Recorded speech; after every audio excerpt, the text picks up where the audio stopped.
From an evolutionary perspective, the human body isn't designed to stay in cold and Arctic climates.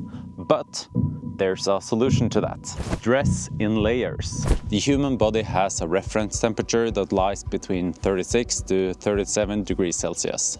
And as long as the body's heat loss is equal to the heat production, the body temperature remains constant. And that's the point. The key is to keep the body temperature constant. Place yourself in a cold climate where you feel a bit chilly. In order to become warm, you have two options. One, dress in a way that reduces the heat loss from the body, or two, start moving so that the body generates more heat. Take, for example, pulling a pulk versus sitting still. During inactivity, the body produces about 70 to 100 watts per hour, which is the same amount of heat as 2 candles. On the other hand, pulling a pulk uphill can generate about 1000 watts, which is about 10 to 15 times more heat compared to when you're not active. It is this discrepancy that creates the need for many layers. Being able to regulate insulation and protection from the elements during different temperatures and activities is key. And the reason for that is linked to our worst enemy in cold climates, moisture. The basic principle is to dress in 3 layers. You have the base layer, you have the mid layer, and you have the outer layer. The base layer's purpose is to transport moisture away from the body. During activity, sweat needs to be transported away from the body so it doesn't stay on your skin or in the fabric. Based on the surrounding temperatures and activity, you can choose different type of thickness for the base layer. Right now, I'm wearing multiple layers of Brynje mesh.